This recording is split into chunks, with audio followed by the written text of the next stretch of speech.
Welcome to Tuesday Testimonials, where we explore the lives and commitment of the sons and daughters of USF. I'm Frank Alacco, and today I'm pleased to be here with the legend, Ollie Johnson, three-time league champion, two-time player of the year, All-American team, All-WCC honoree, NorCal player of the year, but most important, one of the nicest men you'll ever meet. Welcome to Tuesday Testimonials, Ollie. Thank you, Frank, for having me. Thank you for inviting me in. It's good to be with the USF family again. Always good to be with the USF community. Thank you very much for having me. Ollie, I know you're back in Washington, D.C. Washington, D.C. to USF and back to your hometown. So did you play basketball in elementary school? I started playing probably when I got to high school, just before I got to high school. And I started growing. And the guys in the community took me to the playground and said, "You need to play basketball." And I started playing basketball from there on. My brother played in high school. He's 4 years older than I. And I said, well, I want to emulate my brother. So he did pretty good in high school. I said, I think I want to do that also. And it just took off from there. Back then, they didn't have all the AAU programs and all these different clubs. You played on the playground. Was it intense? I mean, you hear the stories of Washington, D.C. inner playground. How intense was it? Intense is an understatement. You wanted to play, and you want to get on the best team to play, because if you lost, you went to the playground during the day or in the afternoon, and if you lost, you may get back. You may never get back on. If you did, it would be a long time. So you might as well go home. So the incentive was to win, at all costs to win, because you wanted to play. Everyone knows that Washington, D.C. was a hotbed of high school basketball. I mean, it was the place to be. You have great names like Adrian Dantley, Grant Hill, Austin Carr, Danny Ferry, Johnny Dawkins, Len Bias. But out of your own school, SpinGuns High School, you have Elgin Baylor, Dave Bing, Sherman Douglas, who went to Syracuse, and you. I mean, you were a two-time all-Met player from SpinGuns High School and a teammate of Dave Bing. How good was that team? Good, very good. We won the city championship the year before. So 2 years in a row, we represented the inter-high for the city championship against the Catholic school at University of Maryland Cole Fieldhouse. That was a big deal. We had the opportunity to go there 2 years in a row. We lost the first year, which was my junior year, Dave Bing's sophomore year. To John Carroll, that I think was #1 in the nation. They had a wonderful team. They won 55 in a row. We lost to them as a junior. The next year, all those guys graduated, and the next year we went back, was my senior year, Dave Bing's junior year, and played DeMatha High School, and we won that championship. So that was SpinGuns' first inter-high championship, or I should say citywide championship. You averaged 19.9 points per game and 17.5 rebounds per game. I mean, you have this amazing success. Were you highly recruited? How did you end up at USF? Yes, highly recruited. At that particular era, players were going from D.C., from the inner cities on the East Coast, to New England, the Midwest, or the West Coast. A lot of guys were going to the West Coast to play.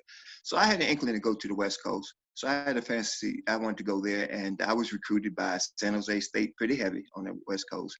And then USF came into the picture, and a guy by the name of Lloyd Moffitt, who became my roommate and like family, brother to me also. Lloyd was from D.C. I did not know Lloyd when he was in high school. And how I got to USF was Lloyd came back one summer. I was a junior, or maybe after my senior year, on the playground. That's why I met Lloyd. He knew my brother. And Lloyd says, "You're thinking about coming to the West Coast?" I said, "Yes." And he was a student his first year. He had finished his first year at USF. And he told me all about USF and says, "That's where you need to be."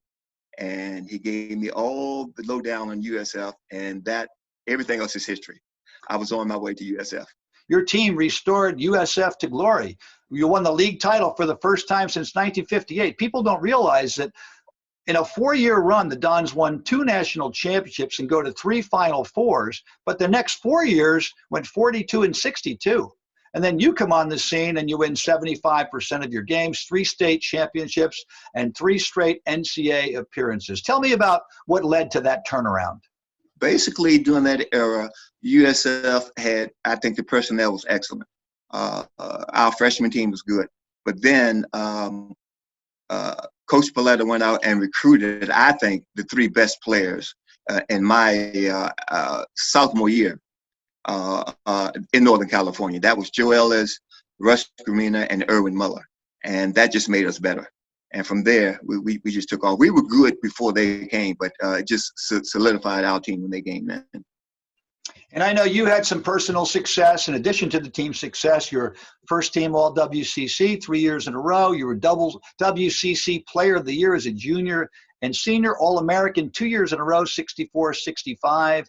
But you always came across that the juggernaut down south in the Western Regional Final. You lost in consecutive years to the eventual champion UCLA. Tell me about your experience in the NCAA tournament. Well, we went 3 years in a row. And basically, the format then was the West stayed in the West and the East in the East. And the West Coast Conference and the Pac-10, I think, then at Pac-12 now, automatic bids. And then they had two at-large bids who come into the Western Regionals. And as a sophomore, we went, it was in Provo, Utah. And then also at that time, you played back-to-back. And they also had a consolation bracket consolation. So the four teams in the Western Regionals would play on Friday, and the losers would play the consolation the next day, and the winners would play the final for the Western Regionals, and whoever won the Western Regionals would go to the Final Four. We came in third the first time we went there, and as my sophomore year, we were third, and the next 2 years, and UCLA was there also. And we played them in the consolation my sophomore year, the first time we went there. The next 2 years, we advanced to the finals of the Western Regionals and lost to UCLA both times. Good games both times, and UCLA eventually went on to the Final Four and won the championship. That started their run, basically. That was their first two championships. And then you come back in 1974. You're inducted into the USF Hall of Fame. Tell me about that experience. What did it feel like to have that honor bestowed on you? Well, anytime it's a humbling experience, and anytime you are called out and recognized by the university, I always feel good about that. USF has always been a family to me, and still today. And I embrace that. And anytime the university community recognize you, it's a humbling and a very highly honored experience. And I know in February 2014, your number was retired. And I always, in talking to you, I just am impressed that you always looked up to players, right? You modeled the guys that were older than you. And now you come to USF, you're doing the same thing, with Russell, Casey Jones, Mike Farmer. What was it like to have your number retired and elevated to the rafters along with those great players? Well, of course, it was an honor. It was an honor, very unexpected. And when I was told that, I was overwhelmed, even up until the ceremony. And USF did a wonderful job, first class, on the weekend of a game, at the game. We had activities. It was just first class. Completely overwhelmed. Also, yeah, you talk about individual awards, which is great, and you cherish those, but and to be with your teammates, because all of that wouldn't have been possible without them. Just fortunate to have the teammates, as great a team as I think we were then, and the great athletes they were even better people. And you see that with your teammates. This past February, we honored your team in the Hall of Fame. And one of the things we got in before the COVID crisis that the country is embroiled in right now, but that was so wonderful to see your team come together and to see how humble and everyone gets along to this day. It's quite impressive. Yes, long-lasting the friendship and family that you embrace, and it's always good to get together and just embrace everyone and see everyone. We all look forward to it, and wherever we can get together, we all look forward to that. Without saying that's a wonderful time, and that particular day, that particular weekend was an unforgettable weekend also. Just to get with all the guys, see everybody, and just embrace. Ollie, I had a chance to talk to one of your dear friends. I know a relationship that started at USF, and Dennis Lucy. And I know you guys have been lifelong friends. Tell me about your relationship with Dennis. Dennis is like family to me, basically. I met Dennis Lucy as a freshman at USF, and that's September 1961. And in Phelan Hall, they were called prefects. And Dennis was the prefect on the second floor in Phelan Hall, and he was on my floor. And I met Dennis Lucy, and we've been together ever since. I came back to Washington, D.C. after 10 years after leaving high school and settled here. Dennis Lucy came here to work in sales for a Xerox.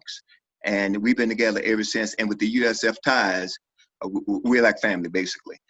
Unforgettable guy. Once you meet him, you'll never forget him. And Dennis tells me that you probably serve on more nonprofit boards in D.C. than anyone in history. Tell me about your commitment to inner city. Well, Dennis, you have to know Dennis Lucy. I can guarantee you, I don't serve as many boards as he did, or do. I'll guarantee you that. Yes, I served on quite a few boards, also on some couple of university boards too during my lifetime. It's voluntary, and that's what life is all about, looking back. And if you can help anybody in your journey through this life, I was taught that that's what you do.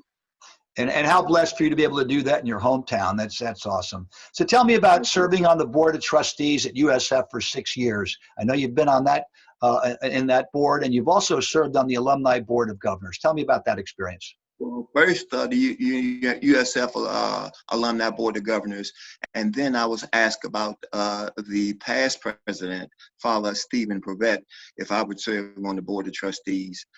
Anytime USF called, if I can be of service, I'm there. I told him it would be a pleasure, and I served for 6 years.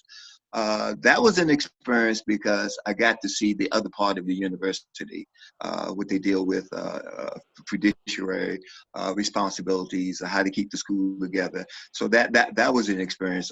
6 years serving on the board of trustees.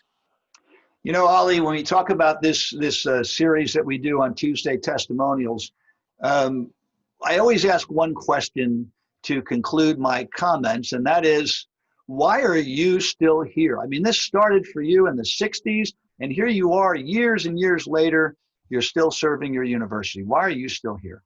I think it's simple. I think USF has been good to me. It was in my formative years, academic and athletically. One word, it's family. Family is family. I treasure family, and USF is family. I want to thank you for being a great role model and a superstar on the court, but most important, a man for others who has changed the world from here. Thanks so much, Ollie Johnson. Thank you for having me, Frank. I enjoyed. Go Dons. Okay.